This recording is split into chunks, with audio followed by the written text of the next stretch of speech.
Hi. இப்போ பாருங்கள், நம்ம வந்து கிராமத்து சைடில் புளிச்சக்கீரை செய்கிற மாதிரி செய்யலாம் ஈஸியாக.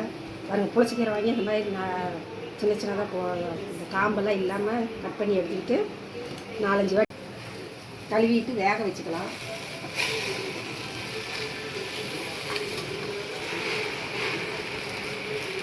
ஒரு கட்டு கீரை நிறையா இருக்கும், கடைஞ்சோம்னா கம்மியாகும்.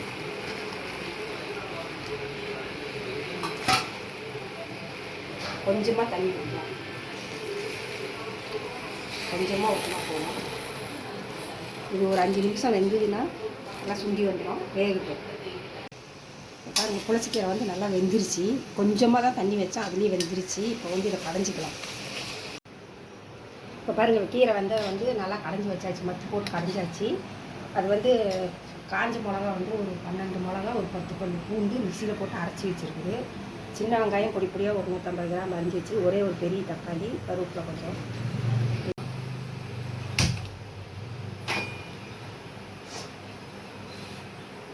இந்த மாதிரி பூண்டு மிளகாயை அரைச்சி போட்டிங்கன்னா நல்லாயிருக்கும். கடையும் போது மையாது, அதனால் அரைச்சி போட்டிங்கன்னா நல்லாயிருக்கும். எண்ணெய் ஊற்றிக்கலாம்.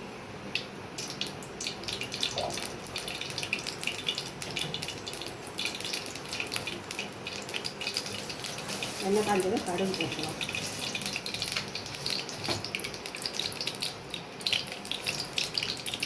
சீரகம் போட்டுக்கலாம்.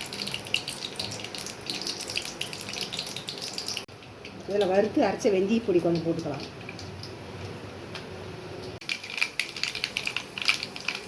இப்போ வந்து கடுகு சீரகமும் பொரியுது.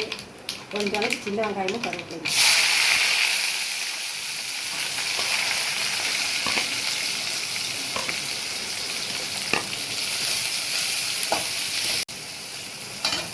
பூண்டு, காஞ்ச மிளகாய், வறுத்து அரைச்ச வெந்தய பொடி போட்டிருக்கு. அதையும்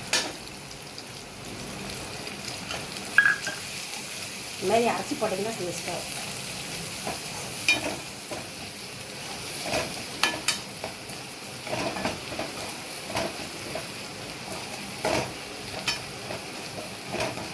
கொஞ்சம் எண்ணெயிலே நல்லா வதங்கிச்சுன்னா நல்லாயிருக்கும்.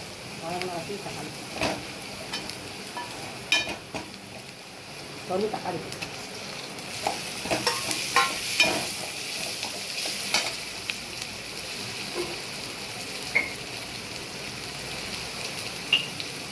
உப்பு போட்டுக்கலாம்.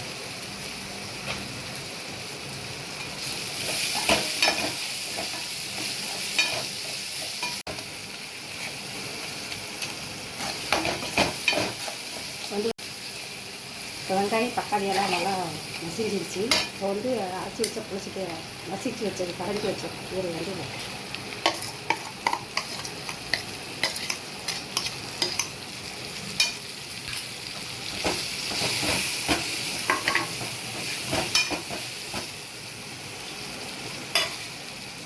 மிளகா அரைச்ச தண்ணி இதையே வைக்கணும்.